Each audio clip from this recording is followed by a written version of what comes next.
رحمنا اللہ من قرأ الفاتحہ.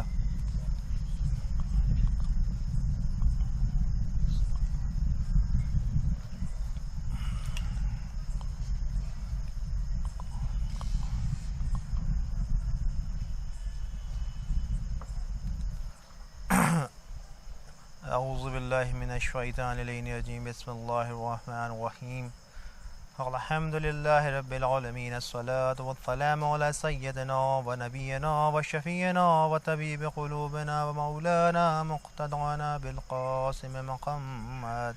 اللہم صل علی محمد و آل محمد وقالہ الطیبین الطاہرین المعصومین المظلومین ولعنۃ اللہ علی دعائہم اجمعین من يومنا هذا إلى يوم الدين. أما بعد فقد قال الله سبحانه تبارك وتعالى في قرآنه المجيد وفرقانه الحميد.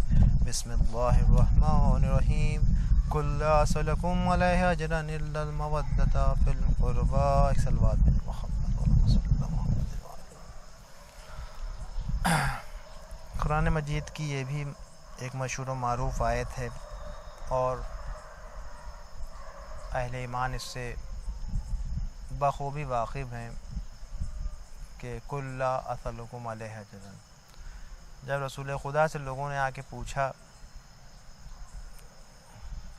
کہ کوئی اجرت رسالت کی، تو اللہ نے فرمایا کہ ان سے کہہ دو رسالت کی اجرت یہ ہے کل لا اسألکم علیہ اجرا الا المودۃ فی القربى، کہ میرے قرابت داروں سے مودت کی جائے. تو لفظ مودت جو اتنا اہم ترین ہے کہ اگر اس پہ مختلف طرح سے گفتگو کی جائے تو انسان سمجھے گا کہ مودت ہے کیا. اصل میں مودت وہ بہترین لفظ ہے کہ جو انسان کے اندر موجود ہے. کہ ایک لفظ ہوتا ہے کہ ہم محبت استعمال کرتے ہیں، لیکن محبت میں یہ گنجائش ہے کہ انسان محبت ختم ہو سکتی ہے، محبت فنا ہو سکتی ہے. محبت کبھی ایک سے ہے نہیں ہے، کبھی بھی دوسرے سے ہوتی ہے. کوئی کبھی آج کسی سے محبت ہے تو کل نہیں ہوگی. محبت کا تقاضا یہ ہے کہ انسان محبتیں ختم ہوتی رہتی، محبتیں فنا ہوتی رہتی ہیں. لیکن مودت لفظ جب استعمال کیا گیا تو مودت یہ ہے کہ مودت جب کسی سے کہہ دیا کہ مودت کر لی، میں نے اس سے مودت کر لی، تو گویا اب یہ فنا ہونے کی چیز نہیں ہے. ہم نے اس سے مودت کر لی تو یہ فنا ہونے کی چیز ہے، اب اس پہ ہم زندگی بھر ہم باقی رہیں گے. اب اسی لفظ مودت پہ ہماری زندگی گزرے گی اور جب ہم دنیا سے فنا ہوں گے تو یہی مودت جو ہمارے کام بھی آئے گی. اب انسان یہ سوچتا ہے کہ اہل بیت علیہ السلام، اہل بیت لوگ اکثر یہ بات لوگ کہتے رہتے ہیں کہ شیعہ اہل بیت کو بہت بڑھا چڑھا کے بتاتے ہیں، مختلف کتابوں سے بڑھا چڑھا کے بتاتے ہیں. اصل مسئلہ یہ ہے کہ سمجھنے کی ضرورت ہے.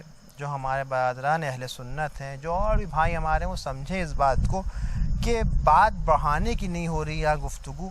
بات یہ ہو رہی ہے کہ قرآن کی آیت ہے کل لا اسألکم علیہ اجرا الا المودۃ فی القربى، کہ رسول اللہ کے قرابت داروں سے مودت کی جائے. رسول اللہ کے قرابت داروں سے مودت، ہم مودت کرتے ہیں.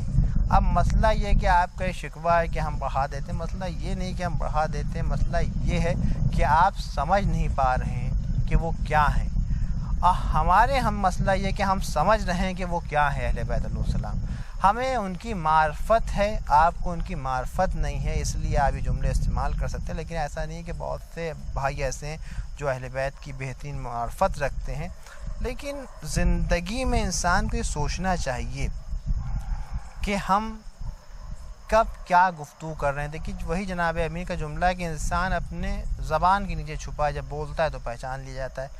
تو اسی طرح ہم نے بھی ایک میزان بنا رکھا ہے اہل بیت، اور یہ مشہور و معروف رسول اللہ نے فرمایا ہی ہے کہ علی کی محبتی تقویٰ ہے، علی کی محبتی ایمان ہے، اور علی سے بغض رکھنے والا ہی کے پاس کفر ہوگا، اسی کے پاس نفاق ہوگا.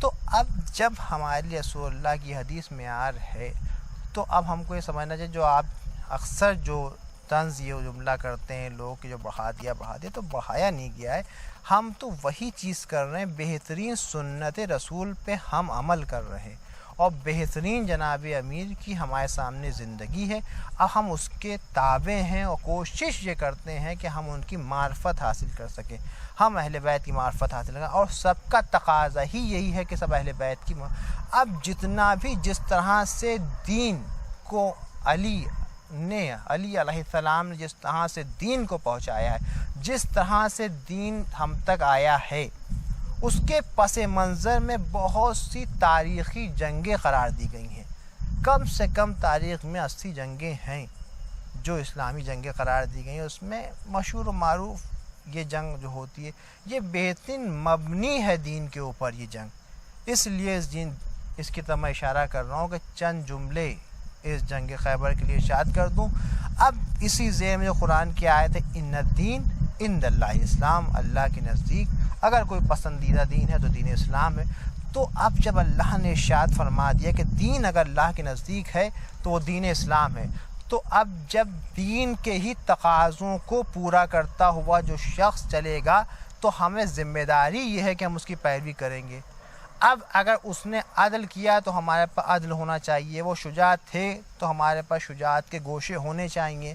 اب پوری تاریخ میں جناب امیر جیسا شجاع ہم کو نظر نہیں آیا، مولا کائنات سے زیادہ شجاع تاریخ کی تمام کتابوں میں یہ چیز لکھ دی گئی ہے کہ جناب امیر نے یہ خود نہیں فرمایا، جو جناب امیر جنگ کر رہے ہیں خیبر کی وہ واقعہ یہ دلیل بن گیا، اور اس کے بعد مورخین کو لکھنا پڑ گیا کہ مولا علی سے زیادہ شجاع نہیں تھا۔ بھائی واقعہ کیا تھا؟ یہ خیبر ایک قلعہ ہے، آپ عام طور پہ ایک دروازہ استعمال کیا جاتا ہے، خیبر ایک دروازہ ہے۔ اب وہ تاریخ میں یہ الٹ پلٹ کیا گیا کہ تاریخ میں اس دروازے کی جو ہے چھوٹا کر دیا گیا ہے، کسی نے اتنا وسیع کر دیا ہے، تو وہ بحث نہیں ہے، لیکن خود جو تاریخ بیان کرتی ہے وہ یہ کرتی ہے کہ 40 مزدور ہوتے تھے، وہ اس دروازے کو بند کرتے تھے، اب بعض روایتوں میں 400 مزدور بھی کہے گئے کہ 400۔ اب وہ دروازہ کتنا وزنی ہوگا اس کا اندازہ اس دور میں ہم بہت آسانی سے لگا سکتے ہیں کہ جو خیبر کا در کہا جاتا تھا، خیبر کا دروازہ۔ اب مولا کائنات جب جا رہے ہیں در کے بعد تمام چیزوں کو چھوڑتے بیان کر، تو جناب امیر جب اس در کے پاس جا رہے ہیں اور سب کو بھیجا گیا اس در کے پاس، سب ناکام ہو کے آ گئے۔ اب جب جناب امیر جا رہے ہیں، جناب امیر نے کیا کیا؟ وہ دروازے میں، تو آج بھی آپ جب نجف اشرف جائیں تو نجف اشرف میں جو زری کے پاس دیکھیے کہ 2 خول ہیں، وہ 2 خول یوں 2 انگلیوں کی طرح بنے اس میں تاکہ 2 انگلیاں ڈال دی جائیں، وہ شبیہ آج تک خیبر کی بنا کے رکھی گئی۔ جب خیبر میں جناب امیر نے خیبر کے اندر وہ 2 انگلیوں سے 2 انگلیاں ڈالی اور خیبر کے در کو کھینچا، تو تاریخ یہ کہتی ہے کہ دروازہ تو جو آیا ہاتھ میں آیا ہی آیا، جو پہلو میں دیواریں تھیں وہ دیواریں ہل کے شکستہ ہو گئیں وہ دیواریں۔ اب جب یہ منظر دیکھا گیا تو تاریخ نے لکھا کہ جناب امیر کے جیسا کوئی شجاع نہیں ہے۔ اب انسان جو ہم لوگ دیکھیے، معرفت کی بات یہ ہے کہ خیبر تمام طرح سے پڑھی جاتی، تمام طریقوں سے پڑھی جاتی، لیکن خیبر کا جو مین تاریخ ہے وہ یہ ہے کہ ہم نے جب خیبر کے بعد جب مورخین کو لکھنا پڑ گیا، دیکھیے تمام جب خیبر کا واقعہ ہو گیا تو خیبر کے واقعے بعد مورخین کو لکھنا پڑ گیا، سب واقف تھے کہ مولا علی کتنے شجاع ہیں، لیکن جب یہ عمل پیش آ گیا تو مورخین کو لکھنا پڑا کہ اب جناب امیر سے شجاع کوئی نہیں، کیونکہ بغضی حسد رکھنے والے اس دور میں بھی تھے، اس دور میں بھی لوگ یہ بات کہتے رہتے تھے کہ مولا علی سے زیادہ فلاں صاحب شجاع ہیں، فلاں صاحب شجاع ہیں، فلاں صاحب۔ لیکن مسئلہ یہ کہ جب یہ واقعہ عمل ہوا تو اب تاریخ نے لکھ دیا صاف صاف کہ اب جناب امیر کے جیسا کوئی شجاع نہیں ہے۔ اب تا قیامت تک جب تک یہ واقعہ رہے گا اہل اسلام کو یہ کہنا پڑے گا کہ جناب امیر سے جیسا کوئی شجاع نہیں ہے، جناب امیر سے جیسا کوئی شجاع نہیں ہے۔ تو اب یہ خیبر کا واقعہ بہترین واقعہ۔ اب جو ہم لوگ عام طور پہ جس طریقے سے خیبر پڑھ لیتے ہیں، اور تمام ذاکرین معتبر ذاکرین خیبر کو پڑھتے رہتے ہیں، لیکن مسئلہ یہ کہ خیبر پڑھنے کے بعد خیبر سے ہم نے حاصل کیا کیا؟ جناب امیر کا یہ جو عمل ہے اس سے ہم کو فیض کیا پہنچا؟ ہمارے اندر کیا چیز ایک ایک جذبہ دیکھیے ایک بہت بڑا رستم زماں جس کو کہا گیا ہے، بہت بڑا بہادر رستم زماں، اس کو رستم زماں کہا ہی جاتا تھا۔ اب بازار سے گزر رہا ہے وہ، ایک شخص نے پتھر اٹھایا اور پتھر اٹھا کے رستم زماں پہ مارا۔ بہت بہادر، تاریخ نے اس کو لکھا کہ اس سے زیادہ بہادر نہیں، اس کے مارا۔ اب مارنے کے بعد اس کے خون نکلا چہرے سے۔ اس کے آس پاس کے لوگ، دوست احباب جو تھے، انہوں نے کہا کہ تم نے کوئی جواب نہیں دیا، اس کو جواب دو، اس کی گردن اڑا دو۔ تو اب دیکھیے یہ بھی رستم زماں کا بہت ہی تاریخی جواب ہے، بہت اچھا مجھے لگتا ہے۔ اب تاریخ رستم زماں کے جواب دے دیں۔ اب جو حریف ہیں، جو چاہنے والے ہیں، وہ کہہ رہے ہیں کہ اس کی گردن اڑا دو۔ تو اب جملہ رستم زماں کا، رستم زماں نے فرمایا کہ میری جذبات نے مجھے رستم زماں نہیں بنایا ہے، میری قوت صبر نے مجھے رستم زماں بنایا ہے۔ ہمارے اندر مادہ صبر جو ہوتا ہے، جو صبر کا مادہ ہوتا ہے، وہ مادہ صبر ہم کو شجاع بناتا ہے۔ اب تاریخ میں آپ کو یہ نہ کہے کہ مولا علی کا یہ واقعہ دیکھ لے، لیکن واقعہ مولا علی کا دیکھنے کے بعد ایک طرفہ انسان فیصلہ نہ کر لے، اس لیے جملہ کہہ رہا ہوں کہ مولا علی جیسے بہادر آدمی جس نے 2 انگلیوں سے در خیبر اکھاڑ دیا، لوگ کہیں گے اس سے روٹیاں نہیں ٹوٹ رہی ہیں، کہنے والے کہہ بیٹھے کہ روٹیاں ٹوٹ نہیں رہی ہیں۔ اب جو شخص اتنا بہادر ہو کہ 2 انگلیوں سے در خیبر اکھاڑ دیتا ہو، اب وہ روٹیوں کو نہیں توڑ پا رہا ہے۔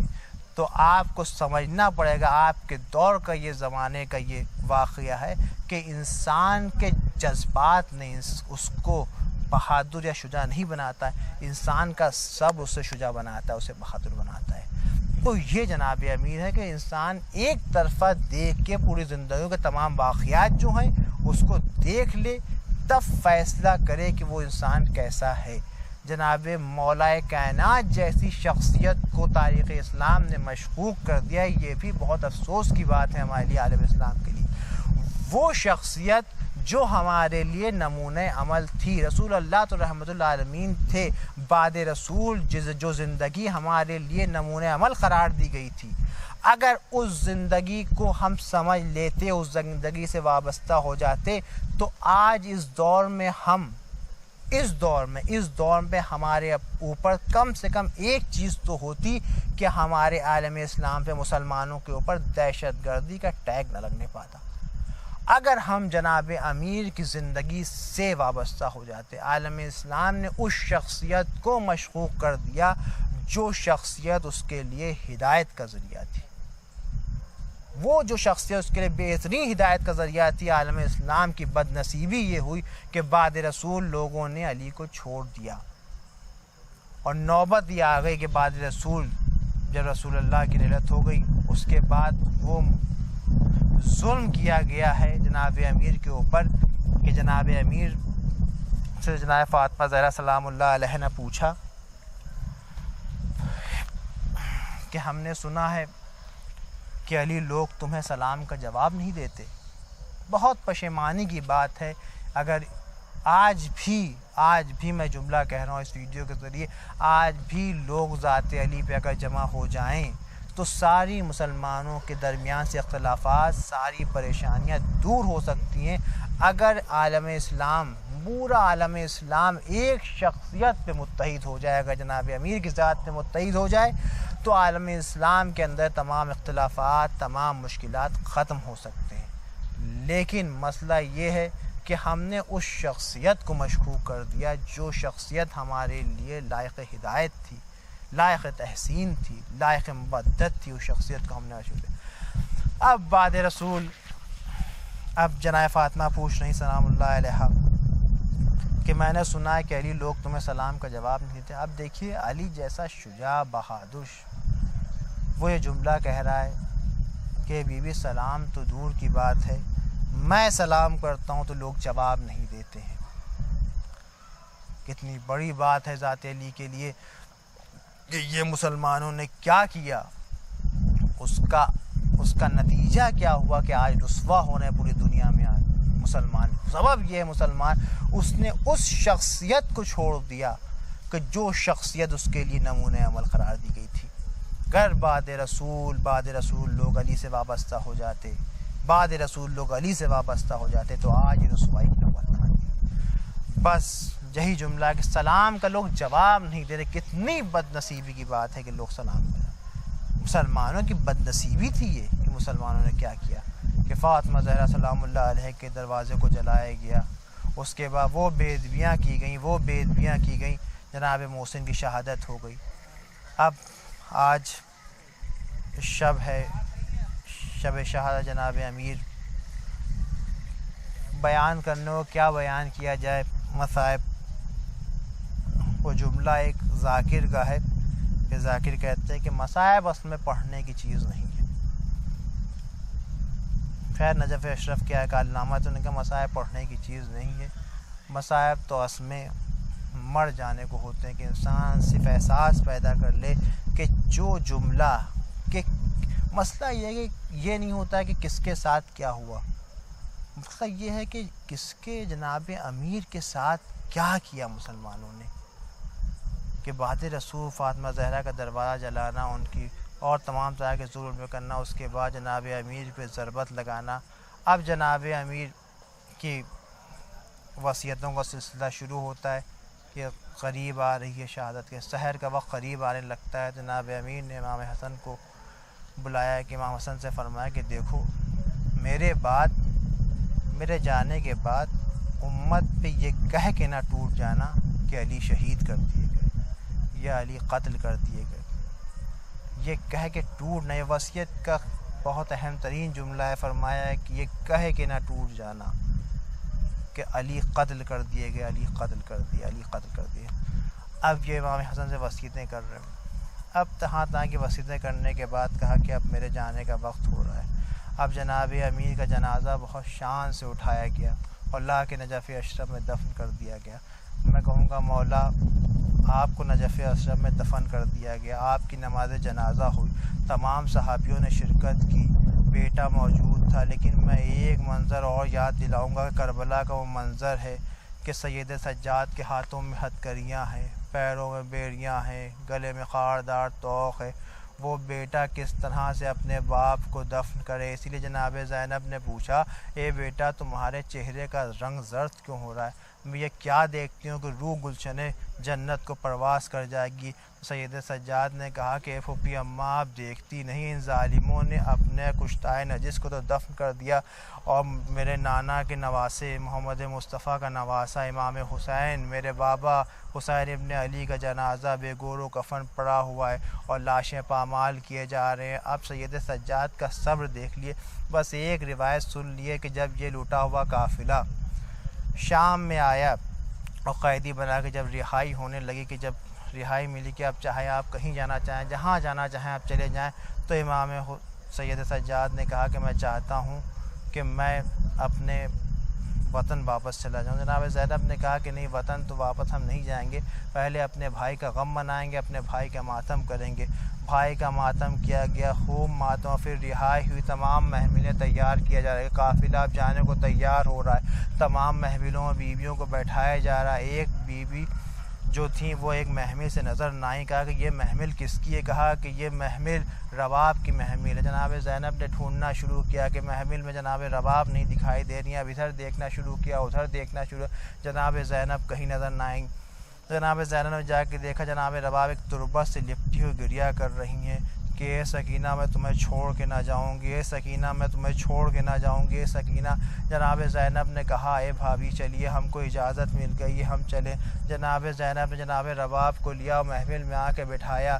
اب جناب رباب کو تو محمل میں بٹھا دیا، لیکن جناب زینب جب محمل میں بیٹھنے لگی، جناب زینب محمل میں بیٹھی ہیں اور صبر کا پیمانہ جناب زینب وہ جو جناب علی کی بیٹی تھی، جیسا علی صابر تھا ویسے زینب صابر تھی.